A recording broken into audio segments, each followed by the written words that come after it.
Get out of here, you wretched woman! Before me, glaring with utter disdain, stands my husband. Called a wretched woman, I instinctively rub my belly. This belly, through pain, bore 3 daughters with him.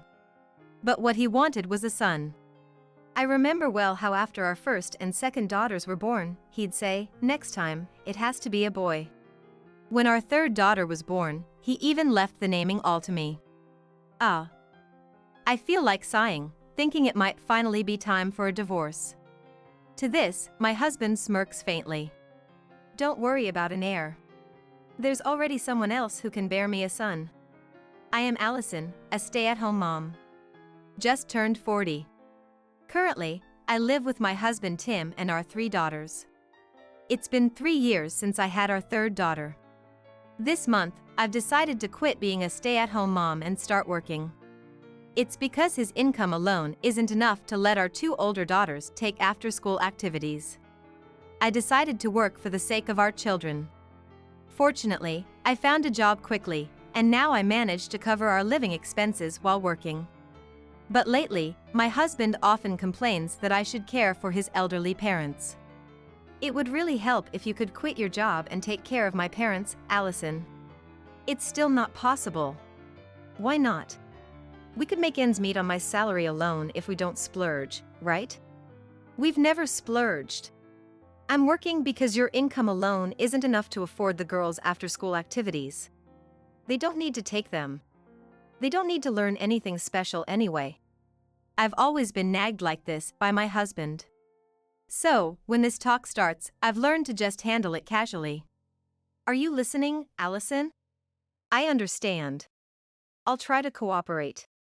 Honestly, I'm not fond of my in-laws.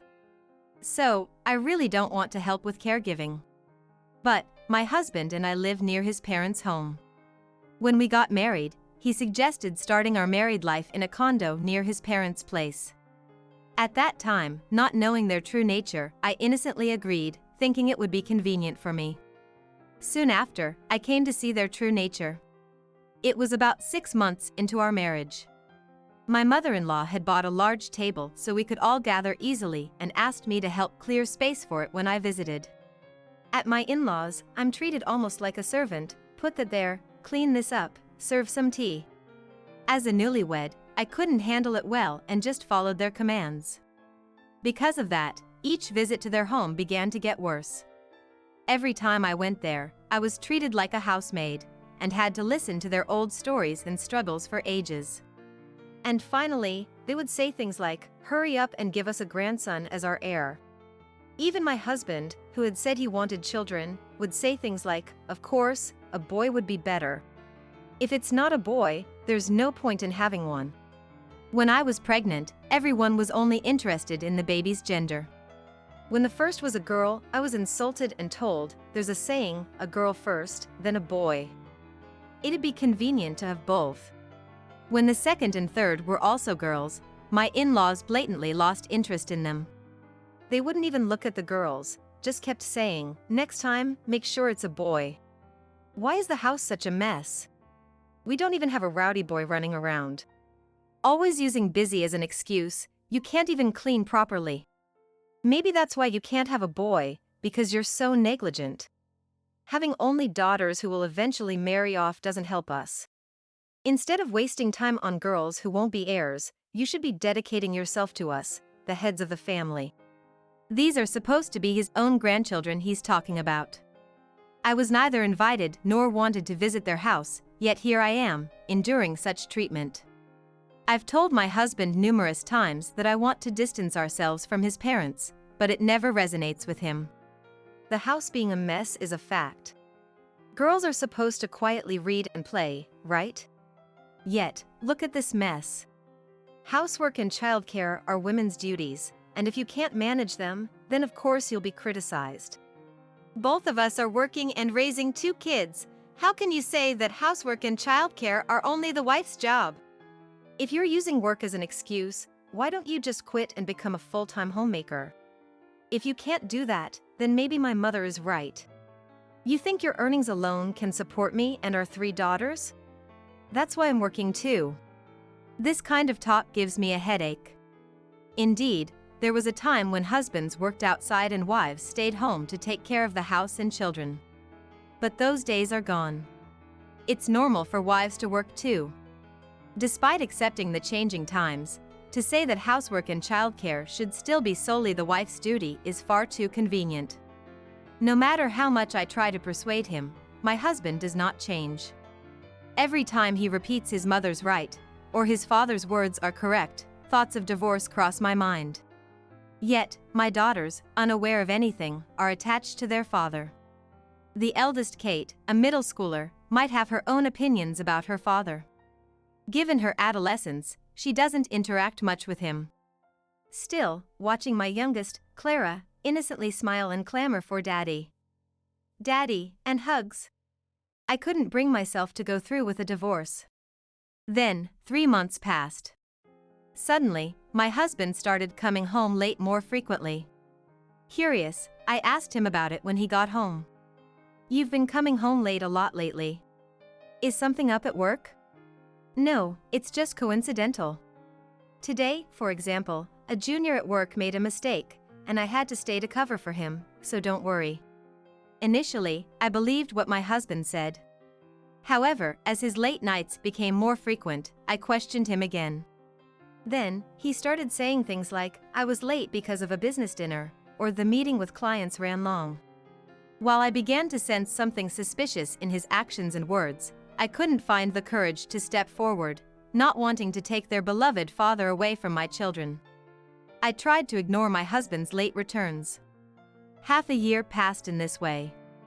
A coworker, who often goes camping or barbecuing with us on weekends, said, I saw Tim walking with a young woman in the downtown area. It couldn't be, as he was supposed to be at work. But she insisted, there's no way I mistook him. Knowing her, and how she and my husband always got along well, I knew she couldn't have mistaken him. Yet, even though I knew, I still wanted to believe in my husband. Should I approach him next time I see him? She suggested, making my heart skip a beat. I told her, I'll talk to him, so it's okay. Hoping that she was mistaken and not my husband she saw, I went straight to a detective after work and requested an investigation into infidelity.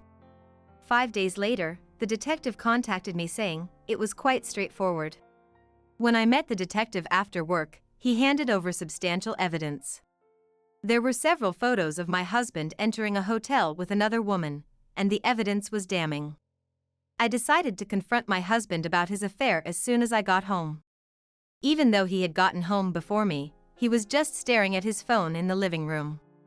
Seeing my face, Kate took her younger sisters to their room. While I felt sorry, I couldn't keep it to myself. Can you explain this? I've been hearing it's just overtime or business dinners, but since when does meeting a client involve going into a hotel? At my words, my husband didn't say anything and just started making a phone call with a cold expression.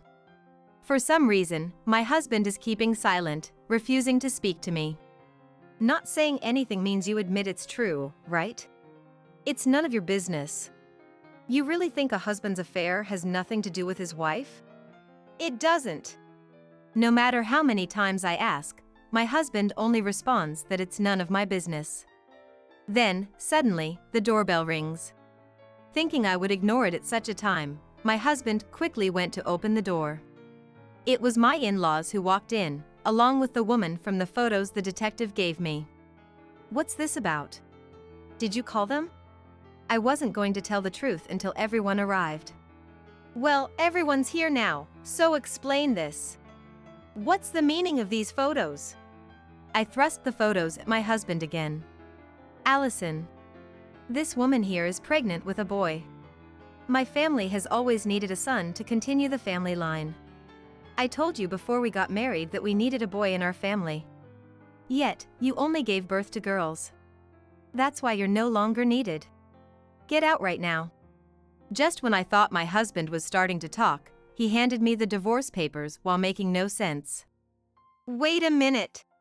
What do you mean she's pregnant? How could your affair have gone this far? I knew about the boy thing, but you can't choose what to have, can you? And Tim, you cared for our daughters, didn't you? Allison. You heard Tim's concerns yet still could only give birth to girls. Just leave this house quietly. Excuse me, but I'm not talking to you right now. I'm asking Tim. Tim, what's this all about? As I pressed my husband for answers, for some reason, my in-laws chimed in. Enough of that. We're finally getting the boy we've always wanted. It's best for you, who couldn't do anything, to leave. I'm not talking to you. I'm talking to Tim. Why are you two even getting involved? Don't try to change the subject. At my words, my husband heaved a big sigh. Ah. That's enough. There's no need to discuss anything. It's best if you just leave quietly. What are you talking about? We have 3 daughters.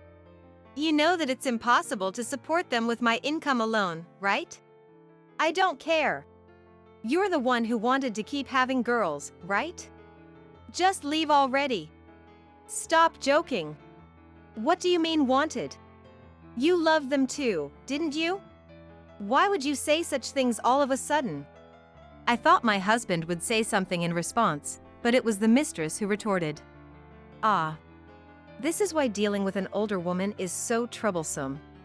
When you're told to leave, you should just leave. What are you talking about? It's because of you showing up that our home has become so complicated. Complicated? You mean because the wife couldn't have a boy, right? The mistress sneered at me. I realized then that I had expected too much from my husband. We have 3 kids, and our youngest loves her dad. I wanted to believe that not everything had to end in divorce right away. I thought that when faced with the evidence, my husband would think of the kids. Even if we couldn't become a happy family again, I believed he would at least act like a good father in front of the children. But in reality, he was defiant, bringing not just his parents but even his mistress home. ALR one-eyed. I'll agree to the divorce. It's no use. I was too naive. Realizing this, I stood up, ready to pack my things. While the mistress smirked, watching me, I no longer cared. Snatching the divorce papers from my husband, I signed them. I wrote my name down as the guardian of our daughters. I'm taking all 3 daughters. I'll file for alimony and child support later. I'll leave for now, but I'll come back later for the things I can't take today. Do whatever you want. Even my usually snide in-laws had nothing to say, but listened with displeased faces. It seemed they were leaving the matter to my husband. Knowing this, my husband boldly told me off. I sensed the tense atmosphere and hugged Kate, who had been watching from the doorway. Perhaps she understood just by looking, but she glared at her father and began packing immediately. My middle daughter and youngest thought they were going out to play and cheerfully prepared their outing kits. Even as we gathered the bare minimum and headed to the front door, no one came out from the living room. The younger girls looked puzzled but waved goodbye cheerfully and stepped out of the house. I contacted my parents. It was a sudden call since I rarely visited home after getting married due to the distance, but my mother said, "Come back home right away." They offered to come and pick us up, so we decided to stay at a hotel for the night. There, I didn't tell my daughters about their father's affair but said, "Mommy and Daddy are just on different paths now." They are huge fans of an idol group that had recently disbanded, and a member had said something similar. That means we can't be together anymore, right? It seemed Kate understood what I was saying. Upon returning to my parents' house, I was swamped with changing our family registry and various other paperwork and administrative tasks. Then, before I knew it, 2 months had passed, and I had successfully received alimony and child support from my husband and his mistress. I had filed for compensation for the affair from both of them, and additional child support from my husband. Wanting to avoid seeing their faces, I had everything handled through a lawyer. It was expensive, but eliminating the stress was worth the cost. According to my lawyer, who had gone to speak with my in-laws, they remained silent when the discussion of alimony and child support came up. However, since their son had had an affair and impregnated another woman, it looked bad publicly. To avoid further complications, both my husband and his parents scrambled to gather the money to pay. Moreover, it appears my husband and his parents even covered the mistress's share of the compensation. Another 3 months went by. We couldn't afford luxuries, but supported by my parents, the 6 of us began to lead a peaceful life. My daughters and I were gradually getting used to life without their father. On a day off from work, my husband unexpectedly called. I ignored it, but he kept calling over and over. Worried the phone might keep ringing until my daughters returned from their activities, I reluctantly answered. "I'm glad you finally picked up, Allison. What do you want all of a sudden?" "Actually, the woman I had an affair with just gave birth the other day." "And what am I supposed to say to that?" I was about to hang up coldly when my husband suddenly raised his voice. "The babies. I mean, the gender." According to my husband, the mistress had given birth to a girl. Not only that, but it wasn't a mistake on the ultrasound. The doctor had told them from the start it was a girl. The mistress had lied about the baby's gender to marry him. He had been considering divorce if it wasn't a boy, but his parents stopped him. They said it would be troubling if they ended up with no grandchildren at all. So, he halted the divorce. He was thinking about trying for another child immediately, but everyday life has been too chaotic. With no job post-birth and no income, she was refused when she demanded perfect housekeeping while being told childcare made it impossible, and she outright rejected caring for the in-laws. I mean, with a baby that might not even be able to hold its head up yet, that's to be expected. Desperate with the baby, it's harder to manage perfect housekeeping, and caring for the in-laws is just not feasible with her energy and time drained. Yet, living with this new wife, my husband was now considering divorce. "So, why are you telling me this?" Coldly, I asked him, to which he replied, "Allison, please, can we start over?" "Huh? You think I'd come back to you after all this?" I sharply retorted. "Don't say that. You're like a rose, thorny yet blooming so delicately beautiful.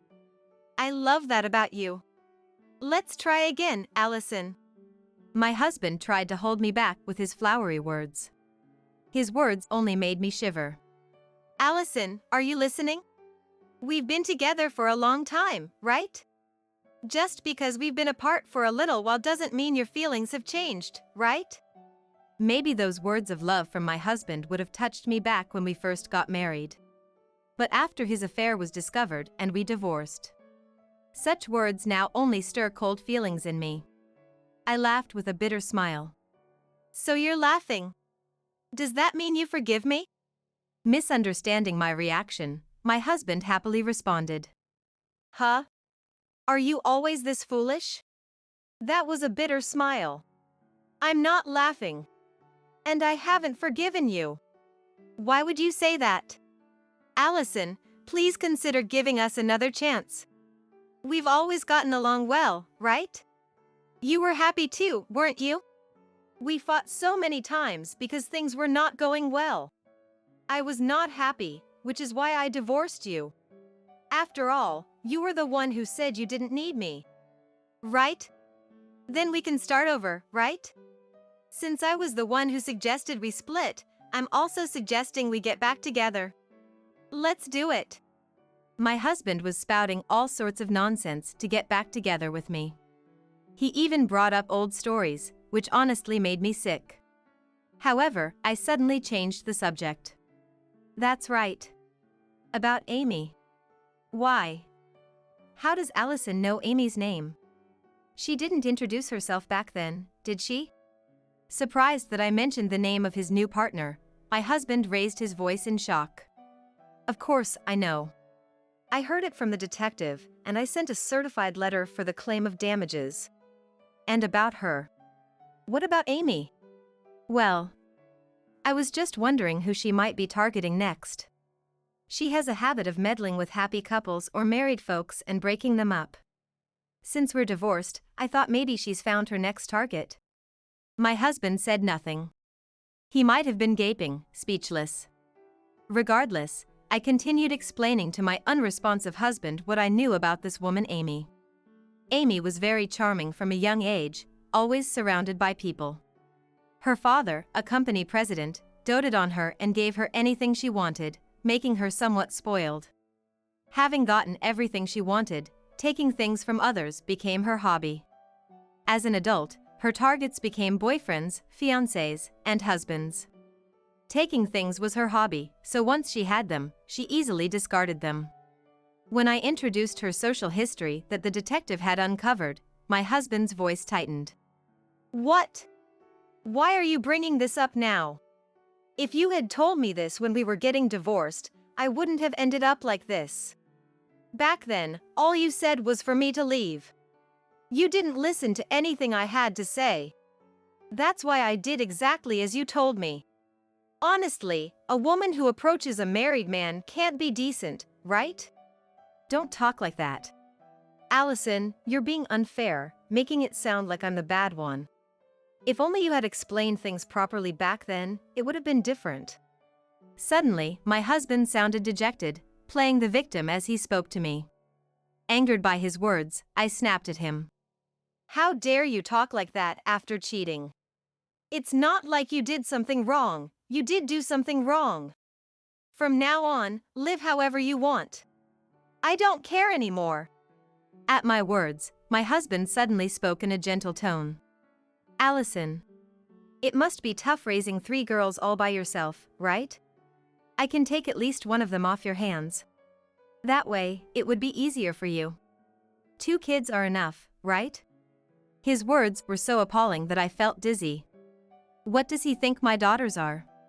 Sending any of them to live with such a man is absolutely out of the question. Neither my husband nor my in-laws truly want to live with the girls because they love them. My husband kept saying it didn't matter who, just one would be enough, speaking of them as if they were less than people. All I could foresee was them being consumed by him or my in-laws. As they grew up, I knew they would be treated terribly, just like I was. That's why I firmly refused. "Don't joke. I will raise my daughters properly. Don't be like that. Kids need a father, after all." My husband continued brazenly. A father who hadn't properly taken care of his children and had even cheated had no rights to them. I spoke firmly to prevent even the slightest misunderstanding from him. "Whether or not they want such a father is up to my daughters to decide. They are still too young to judge for themselves, so I will take responsibility and raise them until they can." Furious, I conveyed this and then hung up the phone on my husband. I blocked his number immediately, and since then, I haven't heard from him again. Months passed. It seems that the divorce between my husband and Amy was finalized without issue. Amy took the child and returned to her parents' home. Apparently, the child's father was also married, and not only my husband, but the man's actual wife demanded compensation from Amy. Struggling financially, Amy is now living at her parents' home and concentrating on raising her child. Terrifyingly, she seems to show no signs of remorse. She's aware of the wrongdoing and shows sincerity only in the form of compensation when caught. However, that money is being covered by her father, who is a CEO, allowing her to live a carefree life. It turns out, her meddling with my husband was just a whim. Using her beauty and status, she has freely taken other women's boyfriends and husbands, and she decided to target a married man next. It just so happened that the married couple she saw in the street was us. My life was disrupted on a mere caprice. And the reason Amy decided to marry my husband, who usually ends her relationships quickly, was his indecisiveness and his indulgence towards her. Amy wanted a husband who would treat her like a princess, fulfilling all her whims and buying her anything she desired. Now, I feel indifferent about it all. As much as my husband is to blame for easily falling for her, the mistress is just as culpable, and I was at a loss for words. Although my husband was deceived by his mistress, he had the choice to decline her advances and didn't. No matter what I hear, the fact that my husband betrayed me does not change. I heard that my husband's family, shunned by friends and relatives, moved far away. Once, they stormed into my house after moving. "Allison, stop being stubborn and give us one of the kids. It's not good for the children to be raised only by you, Allison, the love will be uneven. That's why the 3 of us will raise them. Please stop. I can raise them by myself." I'm fine. Perhaps thinking Clara wouldn't understand because she's still too young, the three of them came with fierce looks, trying to take her away, but I resisted desperately. You can't handle it, Allison. You can't raise her while working. Hand her over. Allison, it's sad. Don't worry, we will raise her properly. They wouldn't listen to anything I said. Stop, don't take me away. That's kidnapping. Clara cried loudly, and I shouted just as loudly. My cries gathered the nearby residents, and they restrained the three of them quickly. After a while, the police arrived following a call and took the three away. I thanked my neighbors many times and rejoiced that my daughter was safe. Later, they received a restraining order. However, I'm considering moving since just having the order doesn't make me feel safe. Since they know where we live, it's possible that the three of them could show up at any time. It's unfair to my parents to live like this, so when I discussed moving, they agreed, saying it would be troublesome if we were constantly harassed, and suggested selling the house to move together. I feel guilty that my daughter's environment has to change so often. Yet, seeing their smiling faces and healthy growth is all the solace I need.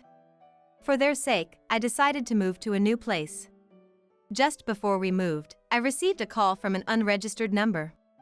Thinking it was the moving company or someone from the city office, I answered, but it was Amy on the other line.